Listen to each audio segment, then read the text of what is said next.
생방송 특파원 보고 세계는 지금 시작합니다. 지난 19일 미국 시카고에서 민주당 전당대회가 열렸습니다.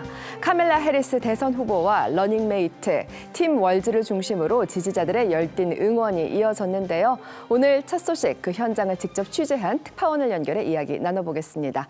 이윤정 PD 특파원, 지난 공화당 전당대회도 취재하셨었는데 이번은 그때와 또 분위기가 달랐을 것 같습니다. 어땠나요?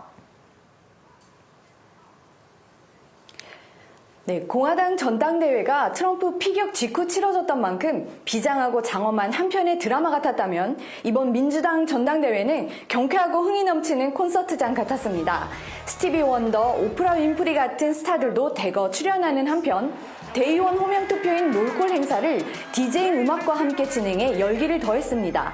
또 공화당 전당대회의 모든 스포트라이트가 트럼프 후보에게 쏟아졌다면 민주당 전당대회는 전현직 대통령을 비롯한 거물급 인사들이 총출동해 당원들의 사기를 끌어올리는 의기투합의 장이었습니다. 네, 흥겨운 축제였군요. 그렇지만 대회장 인근에서는 친팔레스타인 시위가 벌어졌다고 들었습니다. 충돌은 없었나요?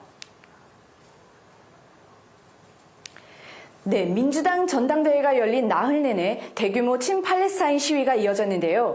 이들은 바이든 정부가 이스라엘에 무기를 지원해 팔레스타인 민간인이 희생되고 있다며 가해자들을 시카고에 둘 수 없다고 목소리를 높였습니다. 경찰과의 충돌로 총 70여 명이 체포되는 등 대회장 안의 축제 분위기와는 달리 울타리 밖은 삼엄한 경계와 긴장이 끊이지 않았는데요. 시카고 전당대회 현장에 직접 다녀왔습니다. 지난 22일 일리노이주 시카고에서 열린 민주당 전당대회의 마지막 밤. 카멀라 해리스 부통령의 등장에 장내가 환호로 가득 찹니다. I accept your nomination to be President of the United States of America. 그는 이번 대선을 미래를 위한 전쟁으로 정의합니다. To move past the bitterness, cynicism, and divisive battles of the past. The future is always worth fighting for. 과거로 돌아가지 않겠다는 민주당의 새로운 슬로건이 되었습니다. We have the perfect candidate with all of the qualifications that are needed. November 5th, we got to get out our vote for Harris, Walz. Let's go. 카멜라 해리스 부통령은 미국 역사상 첫 여성 대통령, 또 첫 아시아계 흑인 대통령이라는 새로운 기록에 도전하게 됐습니다. 최근 복수의 여론조사에 따르면 해리스 부통령은 트럼프 전 대통령을 상대로 오차 범위 내 근소한 우위를 보이고 있습니다. 당원들도 해리스가 이 정도 선전하리라 예상하지 못했습니다. Before he stepped aside, we were like, oh my gosh, the country isn't ready for a black woman. But they are. They are. 민주당이 모든 전력을 쏟아부었다는 말이 나올 정도로 거물급 인사들이 총출동한 전당대회. 첫날 바이든 대통령은 한 달 전까지 자신이 대선 후보로 설 예정이었던 이곳에서 50년 정치 여정의 작별을 고했습니다. America, America, I gave my best to you.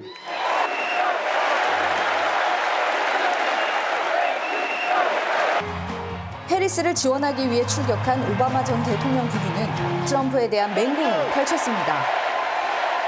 Who's going to tell him that the job he's currently seeking might just be one of those black jobs?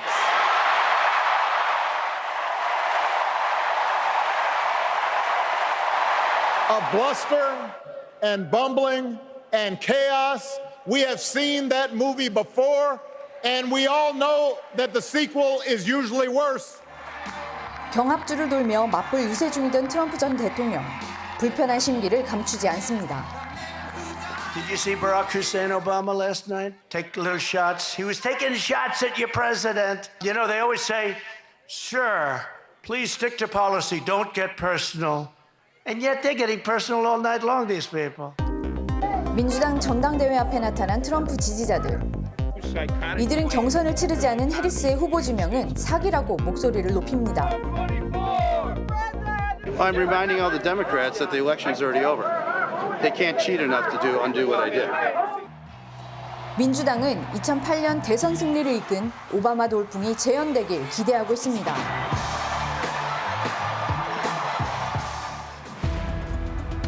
실제로 민주당 전통 지지자들이 다시 결집하고 있습니다. 해리스 월즈팀의 첫 출정식에 특히 여성과 흑인 유권자들이 몰렸습니다. The last I checked, it was 4 blocks long, but it's now turning the corner. And so all these people are here to see her. 해리스 부통령이 후보직을 물려받은 이후 민주당 유권자들의 투표 열의가 고조되고 있습니다. 특히 반드시 투표를 하겠다고 밝힌 흑인 유권자들의 비율이 크게 늘고 있습니다. Harris's rise in the polls reflects the fact that Joe Biden had become unpopular, especially with groups that had formerly been very supportive of Democrats, such as minorities and young people. If their turnout sags at all, there's really no chance for Democrats to win. 전직 교사이자 풋볼 코치였던 팀 월즈 미네소타 주지사는 자신의 경력을 살려 남은 기간 총력전 돌입을 선언합니다. It's the fourth quarter. We're down a field goal, but we're on offense and we've got the ball. We're driving down the field. 승부를 예단할 수 없는 박빙. 누가 더 지지층을 결집시켜 투표장에 나가게 하는지가 승부를 가를 겁니다. 미국 대선의 진짜 레이스는 이제 막 시작됐습니다. 지금까지 이윤정 PD특파원이었습니다.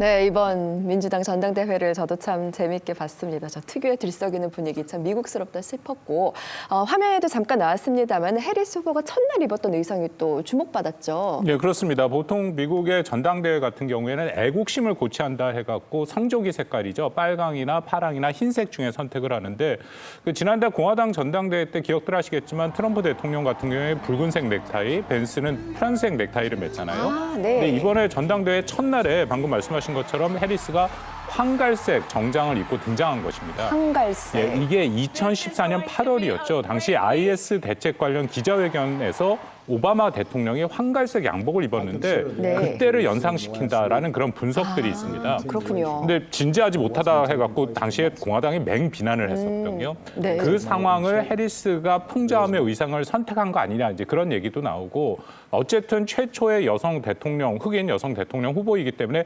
제2의 오바마가 되고 싶다라는 것을 그런 의지 표명이다라는 네. 그런 생각도 듭니다. 네, 오바마, 이번 오바마 부부의 연설도 정말 모두를 집중시켰었는데요. 저는 또 뿐만 아니라 힐러리 클린턴 전 장관을 보니까 굉장히 반가웠습니다.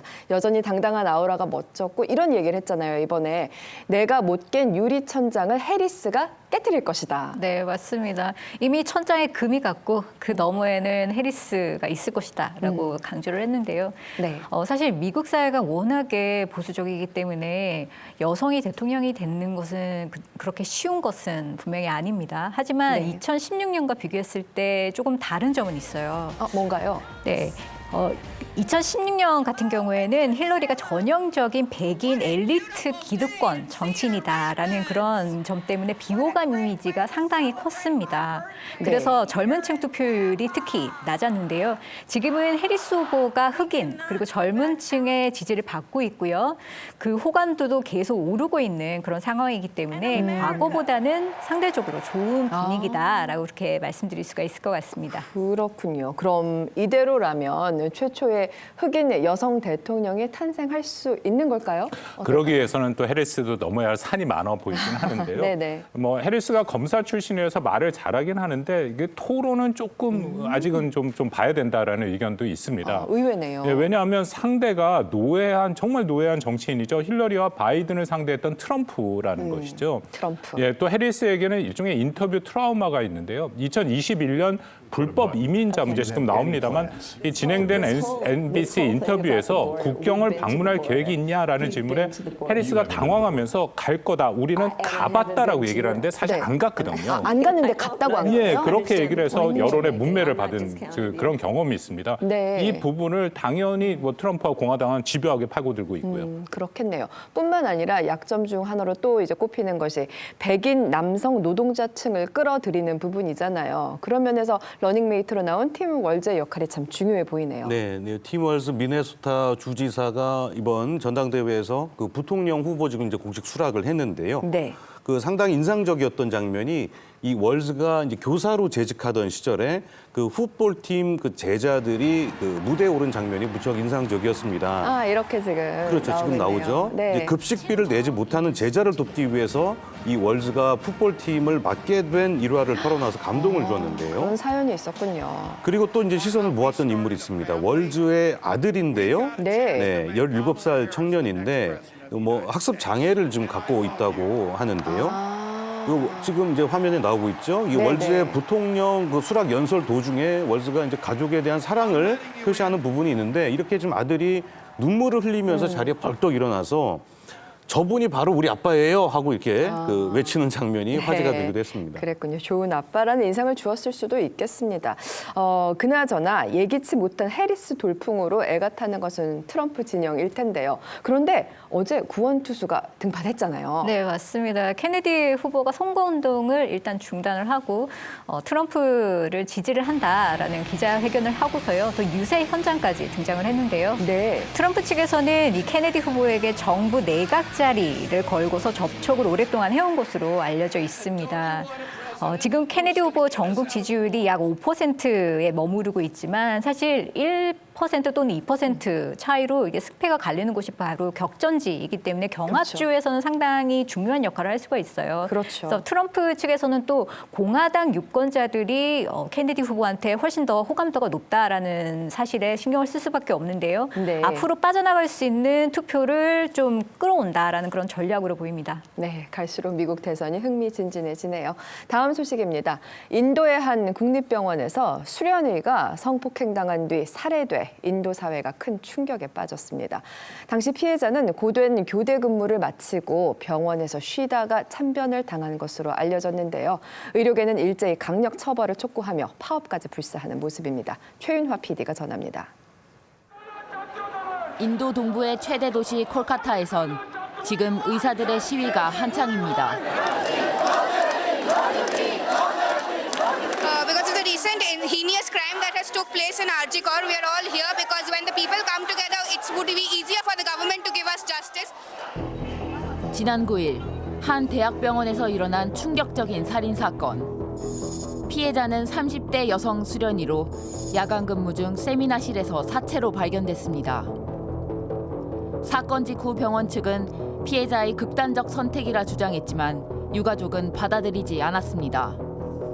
फिर वो बोले ठीक है माँ तुम कोई टेंशन मत करो तुम और पापा भी खा लो खा के मेडिसिन लेके सो जाओ हम एकदम ठीक है जिसके मुंह में खून था फोटो खींच के लाके मुझे दिखाते हैं बच्ची का शरीर में कोई कपड़ा नहीं था ये पूरा पोस्टमार्टम रिपोर्ट में वायरल हुआ है आप लोग कृपया देखिए 뒤늦게 공개된 부검 보고서 구타와 강제 성관계 흔적이 발견돼 타살 정황이 확인됐습니다.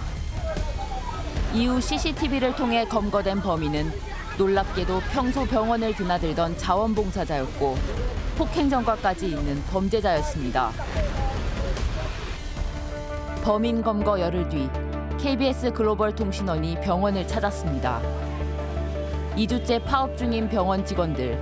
범인은 잡혔지만 해결된 것은 아무것도 없다고 주장합니다.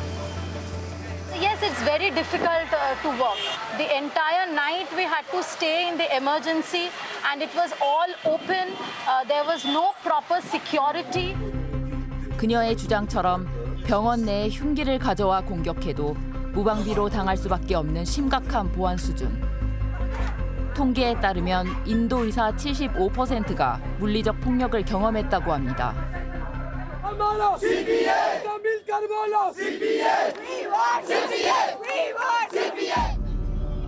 의사들이 요구하는 CPA법이 통과되면 병원 내 경비 인력이 강화되고 의료인 폭행 시 가중 처벌이 적용됩니다. 인도의 열악한 의료 시스템 속에서 치료에 불만을 가지는 환자들과의 갈등도 심각하기 때문입니다.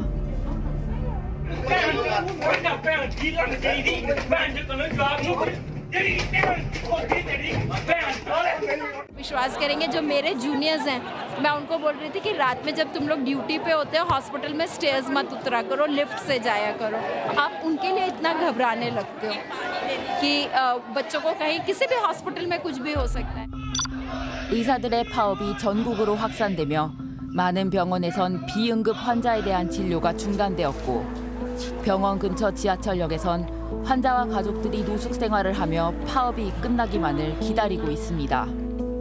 बोला कि ठीक है जब हड़ताल टूटेगा तब आपका ऑपरेशन होगा आप कब हड़ताल टूटेगा नहीं टूटेगा कब ऑपरेशन होगा बच्चा नर्वस भी ले जा रहा है।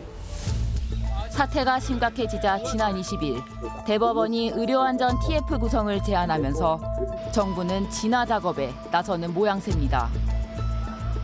하지만 여전히 해결되지 않은 문제들도 남아 있습니다. Though this case has managed to draw national outrage because the victim is a doctor, the reality is 1,000 and more such cases are reported in India every year. 여의사가 사망한 시기 같은 지역에서 발생한 하층 계급 여성의 강간살인 사건은 언론에 보도조차 되지 않았고 3살 여자아이가 변을 당한 끔찍한 뉴스조차 단신으로 다뤄질 만큼 인도에선 여성을 대상으로 행해지는 범죄가 하루에도 숨쉬듯 빈번히 발생합니다.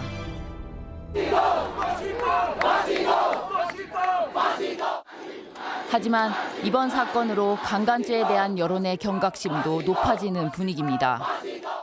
Same treatment हो रहा है अनपढ़ गरीब अमीर पढ़ लिख कर उन विमेन के साथ भी यही हो रहा है जो उन दरिंदों का मन चाहा हश्र वो कर सकते हैं इस देश की औरतों का। 의사이자 여성이었던 한 사람의 죽음은 인도 사회가 안고 있는 안전과 평등이라는 수건 과제에 또 한 번 불씨를 지피고 있습니다. 네, 끔찍한 사건이 벌어졌네요. 공정한 수사와 엄중한 조치가 반드시 뒤따르기를 바랍니다. 이번엔 아프리카로 가보겠습니다. 우간다의 수도 캄팔라 인근에는 일명 쓰레기산이라 불리는 대규모 매립지가 조성돼 있습니다. 그런데 지난 9일 이 쓰레기산이 무너져 어린아이를 비롯해 수많은 인명피해가 발생했는데요. 김명숙 PD가 이 소식 전합니다. 우간다 수도 캄팔라. 북쪽으로 13km 떨어진 곳에 위치한 키테지 매립지. 입구에 들어서자 쓰레기 더미가 눈에 띕니다. KBS 글로벌 통신원이 사고 현장으로 향했습니다. 현장은 구조대와 주민들로 혼란스럽습니다. 지난 9일 밤 계속된 폭우로 쓰레기 매립지가 무너졌습니다.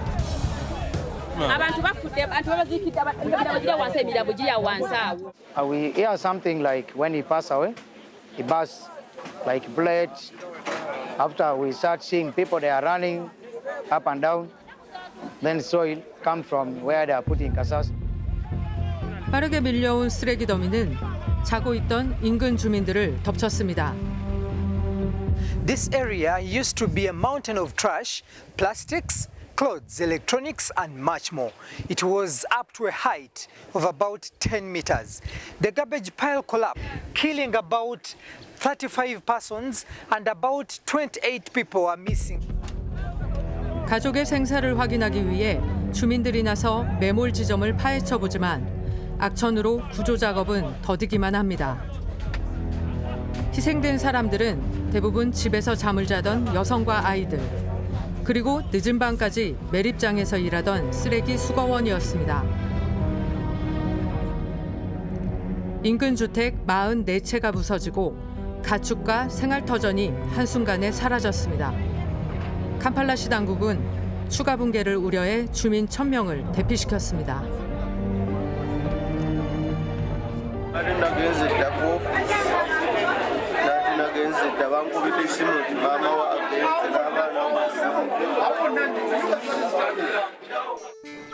(1996년에) 만들어진 키테지 쓰레기 매립지는 14만 5천 제곱미터 규모로 인구 400만 명이 사는 수도 캄팔라의 쓰레기를 처리하는 유일한 매립지입니다. 매일 1,500톤의 폐기물이 이곳으로 유입됩니다. 이미 2015년 수용 한계를 초과해 폐쇄 결정이 내려졌지만 실제 조치는 취해지지 않았습니다. 넘쳐나는 쓰레기는 주민들의 삶을 위협하고 있습니다. 매립지 주민 제랄드 씨. 유해 폐기물에 지독한 악취와 오염된 공기로 고통을 호소합니다. 문을 열자 높게 쌓인 쓰레기 더미가 눈앞에 나타납니다.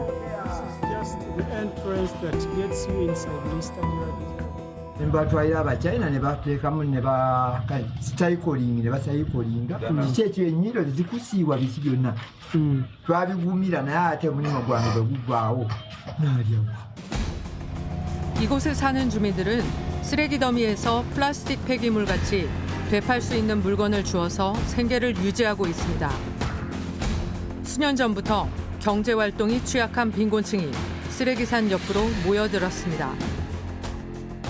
I can get like 500K per month. I feed my family because I have a wife and 2 children. They go to school. So every money I get from Kasasilo, I just feed them. 그러나 집 앞에 산처럼 쌓여가는 쓰레기는 두려움이었습니다. 수년째 주민들은 대체 매립지 마련과 안정적인 거주지 이전 등 유해 폐기물에 둘러싸인 환경 개선을 요구했지만 받아들여지지 않았습니다. kasasiro twamwemulugunya ddo oyo kasasiro ddala tuleeta n'abantu naye kasasiro nga bongerawo bongezaawo ne twemulugunya kasasiro yagenda tuyiikira nga tebafaayo. Abantu nga bali wansi naye ng'abantu tebalina we balaga kyekitundu abantu mwe bakolera mwe bajja ekyokulya mwe balabirira abaana baabwe famire zaabwe mwe bajja ekibabeezaawo. 폐기물 관리 실패가 불러온 대참사. 쓰레기에 기대어 살던 키테지 주민들의 삶이 한순간 쓰레기 더미 속에 묻혔습니다. 네, 결국엔 인재적 측면이 컸던 사고였네요. 또다시 이런 일이 발생하지 않도록 꼭 해결책이 잘 마련되기를 바랍니다. 다음 소식입니다. 우크라이나가 2주 넘게 러시아 본토에서 지상전을 이어가고 있습니다. 이에 맞서 러시아군은 우크라이나 동부 지역 점령제를 확대하고 나섰는데요. 치열한 접전의 현장을 허유림 PD가 살펴봤습니다. 러시아 남서부 우크라이나와의 접경지 쿠르스크주. 국경을 순찰하던 러시아 군인이 갑작스런 총격에 몸을 피합니다. 지난 6일 우크라이나 군대의 러시아 본토 공격이 시작됐습니다.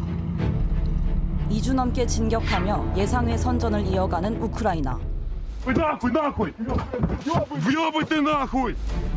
우크라이나군은 비밀리에 작전을 펼쳐 방심한 러시아 국경을 뚫었습니다.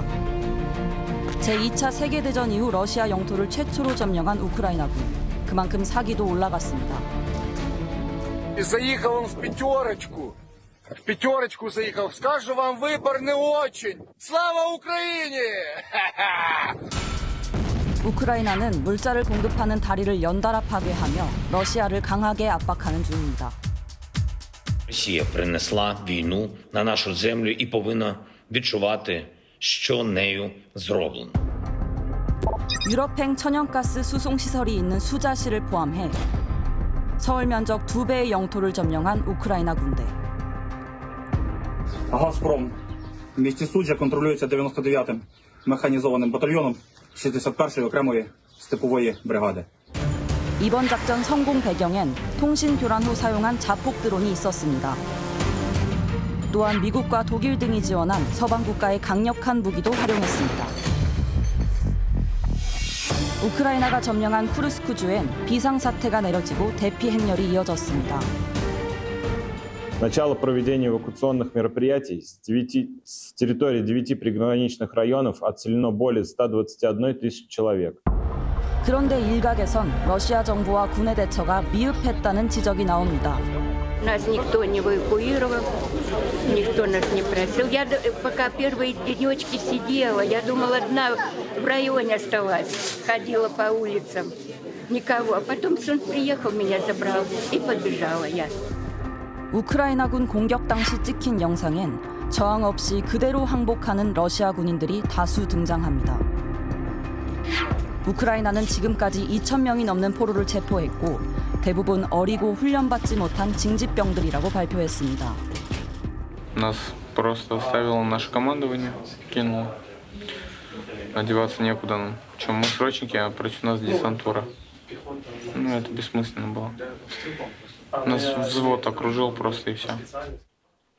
우크라이나의 러시아 포로 확보는 이번 작전 숨은 목적 중 하나였는데요. І що дуже важливо, поповнення обмінного фонду для України. Загалом ця операція стала найбільшою нашою інвестицією у процес звільнення українців і українок з російського полону. 리더십이 흔들리며 위기에 처한 푸틴 대통령.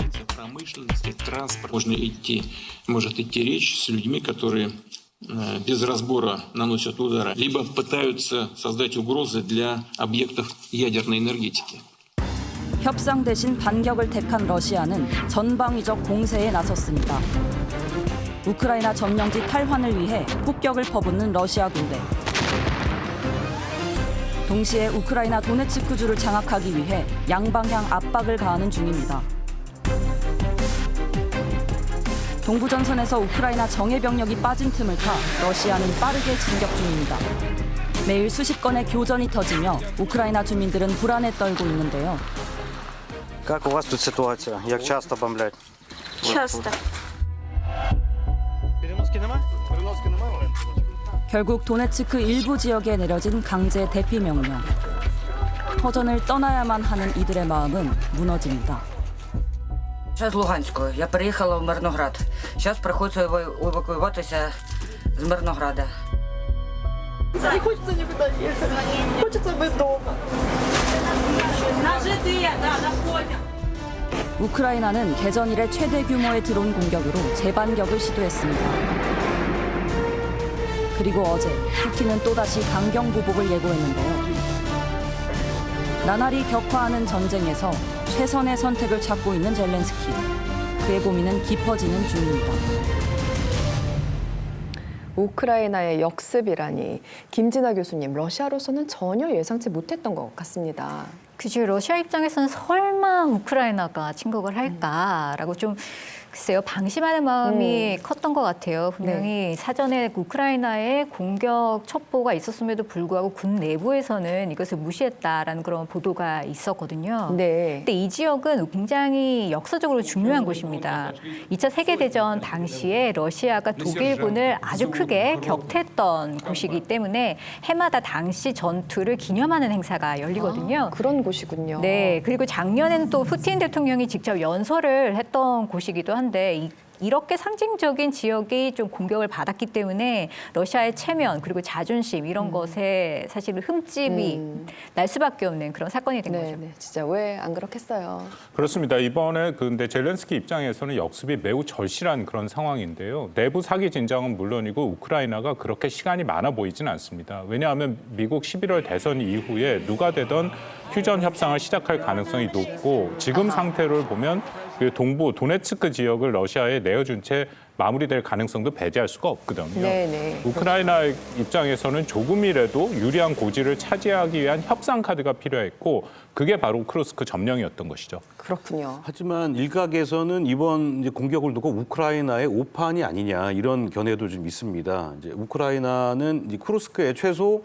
그 10,000명에서 20,000명 정도의 이제 정예 병력을 투입한 것으로 이렇게 추정이 되고 있는데요. 네.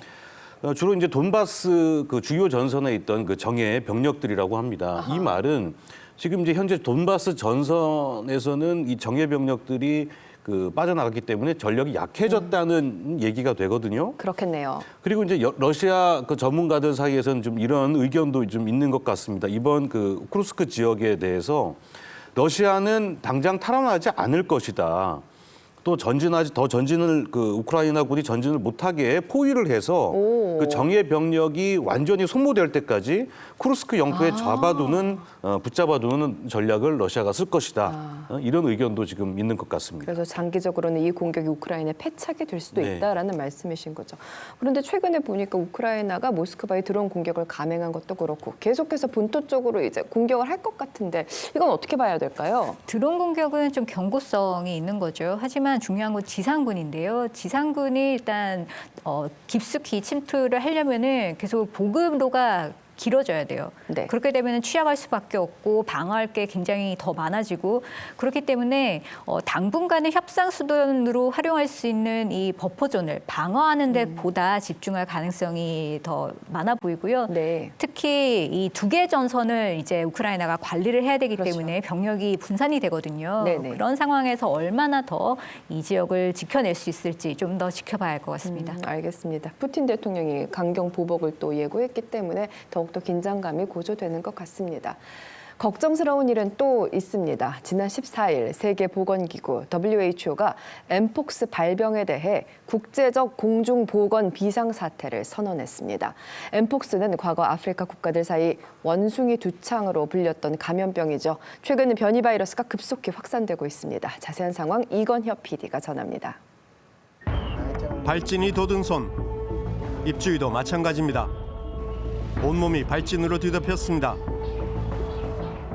콩고 민주공화국에서 나온 한 엠폭스 환자의 모습입니다.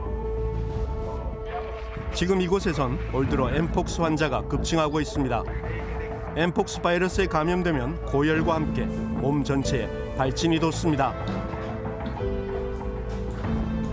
Nilikuwa nazisikia kwanza kumwanzo, ninazasikia kichwa na luma, ninakusikia homa, ninakuwa nasikia sawa, nasikia mishipa, nakuwa siko na kokota ya shingo. 엠폭스가 확산하기 시작한 건 이번이 처음이 아닙니다. 코로나19가 여전하던 2022년, 당시에는 원숭이 두창으로 불리던 이 감염병 바이러스가 기승을 부리면서 1년 정도 국제적 공중보건 비상사태가 선언된 적이 있습니다. 그리고 1년 만에 변종 바이러스가 다시 나타난 겁니다. 그런데 지금의 엠폭스는 그때보다 훨씬 위험합니다. And this seems to be even more lethal than any of the variants of mpox that we've seen before. It's got a mortality rate of about 3 to 4% overall, and it's higher, perhaps around 8 to 10% in children and in pregnant women. 새롭게 등장한 하위 계통 1B 엠폭스는 특히 어린이들에게 더 빨리 전파돼 격리센터를 찾는 환자 대부분이 어린 아이들입니다. 75% sont les enfants de moins de 10 ans. Et seuls 25% nous font les adultes entre 15 jusqu'à 50 ans. 아프리카 질병통제센터에 따르면 엠폭스로 인한 사망자의 85%가 15세 miman일 정도로 어린이들의 피해가 큽니다. Niko mkimbizi, niko mkambi, ile kulala pamoja na navo iliwaambukia juu ni wanalalaka fasi moja abana kwenye baneza lala. 올 들어 콩고 민주공화국의 엠폭스 감염자는 17,000여 명, 사망자도 계속 늘어나자 아프리카 질병통제센터는 아프리카의 공중보건 비상사태를 선언했습니다. This is not just an African issue. Mpox is a global threat, a menace that knows no boundaries, no race, no creed. 국경을 넘은 엠폭스는 최소 16개국의 아프리카 국가에서 확산 중입니다. 지금까지 사례가 없던 나라들에서도 계속해서 엠폭스 확진자가 나오고 있는 상황. I'm really concerned that after having dealt with COVID-19 and then we have these, it could be scary a little bit because we don't know how far this can stretch. 확산세가 멈추지 않자 세계보건기구는 8월 14일 국제적 공중보건 비상사태를 1년 만에 다시 선포했습니다. 스웨덴과 태국에선 변종 엠폭스 감염자가 나오면서 비상이 걸렸고 올 첫 확진자가 나온 파키스탄 역시 감시와 방역 활동을 강화했지만 두 번째 환자가 연이어 나오면서 긴장이 높아지고 있습니다. 콩고 민주공화국의 경우 내전을 피해온 많은 사람들이 난민 캠프에 몰려 있어 엠폭스가 퍼지는 걸 막기가 쉽지 않습니다. 체계적인 예방이나 치료가 어렵다 보니 어쩔 수 없이 예전부터 전해져 내려오는 민간요법에 기대입니다. 이 majani yenye niko nayo mkono banaitaka kitamatama. Hii majani inatusaidia saa mtoto amepatwa na ile magonjwa anakuwa na homa na ile hilupele. 현재로선 백신 도입이 시급한 상황. 하지만 300만 명분이 넘는 백신 구입에 들어갈 비용은 다른 나라의 원조에 기댈 수밖에 없는 상황입니다. 오늘도 콩고 민주공화국의 난민 캠프에선 또 다른 아이들이 엠폭스의 공격에 속절없이 노출되고 있습니다. Magonjwa kuhusu hii magonjwa hivi upele vya kabambi, si walituambia aseme kama ni magonjwa gani hii majina miele jina ya ile magonjwa mimi sikumbuke, njome walisema ni kukula kama nyama ya pori jina leta hivi vina. 모습을 바꿔가며 끈질기게 살아남아온 바이러스. 변이 엠폭스의 확산에 맞선 인류가 어떤 행보를 보일지 지켜보고 있습니다.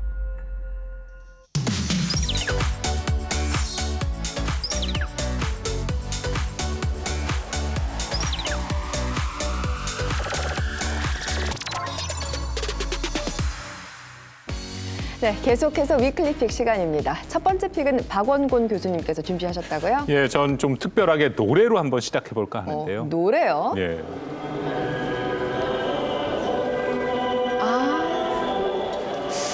뭔지 알 것 같습니다. 예, 눈치챈 분들 계실 것 같은데 네. 키워드로 한번 보시겠습니다. 아, 네. 이번 주 내내 되풀이 들어서 맞는 것 같아요. 키워드는 고시엔 우승이군요. 일본 고교 야구대회 소식으로 정말 어제부터 정말 떠들썩했어요. 예, 맞습니다. 정확한 명칭은 그 일본 전국 고교 야구 선수권 대회인데요. 처음으로 한국계 그 교토 국제고가 우승을 차지했습니다. 영상으로 만나보시겠습니다. 네. 결승전 마지막 순간 한호성이 터집니다. 연장 10회까지 팽팽한 접전 끝에 교토 국제고가 우승을 차지했는데요. 아, 대단합니다. 군중들도 많네요. 예, 응원단 학생들도 기쁨을 감추지 못합니다. 응원단들이군요. 교토 국제고의 첫 우승. 제일교포가 세운 교토 국제고는 1999년 학생 수가 줄어 폐교 위기에 놓이자 야구부를 창설했다고 하는데요. 2021년에는 처음으로 고시엔 본선에 진출해서 4강이라는 쾌거를 이뤄 야구 강팀으로 이름을 알렸습니다. 네. 일본인 학생도 많아졌지만 교가는 여전히 한국어로 부릅니다. 이게 참 신기했어요.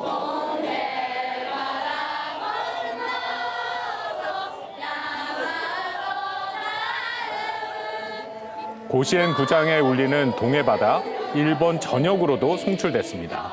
그러니까요.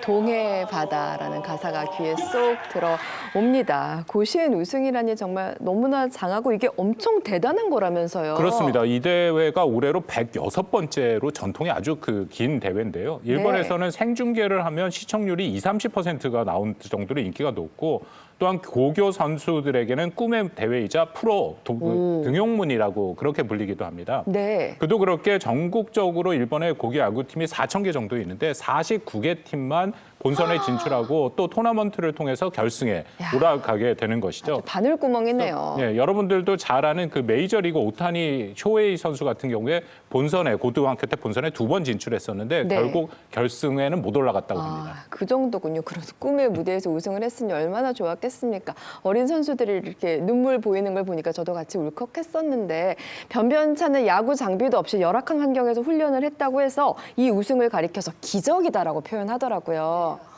그리고 특히 한국계 학교라서 더욱더 관심을 끌었던 것 같아요. 그 전신이 1947년 설립되었었던 교토 조선 중학교인데요. 네. 여전히 한국어 그리고 한국 역사를 가르치고 있습니다. 그런데 이 한국어 교가의 방송 자막이 문제가 됐습니다. 동해 바다를 동쪽의 바다. 그리고 한국의 학원을 한일의 학원 이렇게 표시를 한 건데요. 일부 시민단체가 자막 오류에 대해서 항의를 했다고 하는데 결승전까지 수정되지가 않았죠. 그랬네요. 그 온라인상에서는 혐한 논란도 이루고 있는데요. 조선학교인 교토 국제고가 고시엔 우승을 했다니 일본에 대한 모독이다. 굴욕적이다 이런 글이 올라온 것이죠. 네. 사실 고시에는 고교 시절 3년 동안만 도전할 수 있는 거지 않습니까? 그렇죠. 긴 인생에 비하면 아주 짧은 시간 동안 청춘을 불태워서 경기에 임하는 것인데 이 아이들의 순수한 열정이 이념 논란에 이렇게 얼룩지지 않았으면 하는 바람입니다. 맞습니다. 중요한 것은 학생들이 실력으로 정정당당하게 우승했다는 점이고요. 정말 축하하고 또 함께 끝까지 멋진 결승 경기 보여주었던 준우승한 팀에게도 역시 박수를 보내주고 싶습니다. 계속해서 두 번째 픽 살펴볼게요. 김명주 기자님이 준비하셨죠? 네, 지난 19일이 그 세계 오랑우탄의 날이었습니다. 아, 그랬군요. 네, 이 멸종 위기종인 오랑우탄을 보호하자는 취지로 지정된 날이라고 하는데요. 키워드로 오늘의 키워드도 이번 관련이 있습니다. 네, 지금 함께 확인해 보겠습니다. 두 번째 키워드는 바로 오랑우탄 외교입니다. 그럼 뭐 중국의 판다 외교 같은 건가요? 그렇죠. 이제 최근 마레이시아에서도 오랑우탄 외교를 하겠다고 나서서 이게 지금 논란이 일고 있는데요. 무슨 일인지 영상으로 보시겠습니다. 좋습니다. 어머나. 사람처럼 손을 자유자재로 사용하는 모습. 그래서일까요? 오랑우탄이란 뜻이 그 숲에 사는 사람이라고 합니다. 방금 그 아기 오랑우탄을 보니까 참 귀엽네요. 네, 그렇죠. 하지만 이런 평화로운 모습 뒤에는 그 비극이 있었는데요. 현재 오랑우탄은 심각한 멸종 위기에 처했다고 합니다. 어머나. 떨어져 버리네요. 네, 보시는 것처럼 오랑우탄이 사는 숲이 개발되고 있기 때문인데요. 네. 1970년대 이후로 개체수 3분의 2가 사라졌습니다. 서식지가 없어지고 있군요. 자, 그런데 최근 말레이시아가 멸종 위기인 오랑우탄을 중국의 판다 외교처럼 외교에 활용한다는 의사를 밝혀서 논란이 일고 있습니다. 네. 그런데 국제적으로 동물 외교를 적극 활용하는 경우는 사실 흔한 것 아닙니까? 네, 대표적으로는 중국을 들 수가 있죠. 그 중국처럼 이제 멸종 위기종인 판다를 그 우호의 선물로 그 상대국에 대여를 해주고 그 비용으로 지금 중국은 이제 판다 보호에 쓰고 있는 건데요. 네네. 말레이시아도 이제 비슷한 그 외교를 하겠다는 겁니다. 그렇군요. 그런데 이게 조건이 있어요. 뭐냐면 그 파묘 수입 국가에만 그 오랑우탄을 선물로 주겠다는 거거든요. 파묘를 하면 식물성 기름 말씀하시는 그렇죠. 거죠? 예, 우리가 이제 자주 쓰는 뭐 식용유, 뭐 과자, 라면에도 들어가고요. 네. 심지어는 이제 화장품을 만들 때에도 들어가는데 또 경유에도 파묘를 섞어서 그 바이오 디젤을 만들기도 합니다. 아주 광범위하게 사용되는 것이 네. 파묘이군요. 그런데 굳이 파묘 수입 국가로 이제 오랑우탄 외교를 국한 지을 필요가 있나요? 말레이시아가 파묘 강국이기 때문에 그렇습니다. 예, 세계 수출 2위이기도 하고 GDP의 3%를 차지할 정도로 국가의 주요 산업이죠. 네. 그렇다 보니까 또 근데 문제는 파묘 농장들이 숲을 개간할 때 오랑우탄 서식지와 부딪히는 문제가 있어요. 네. 한 연구에 따르면 오랑우탄의 주요 서식지로 알려진 보르네오 섬 같은 경우에는 산림의 무려 50%가 파괴되었다고 합니다. 절반이 파괴됐다. 아니 그럼 지금 파묘 농장 때문에 오랑우탄이 생존의 위협을 받고 있는 것인데 그 파묘를 수입한 국가에게 선물로 준다니 좀 앞뒤가 안 맞는데요? 네, 참 이게 아이러니한 것 같아요.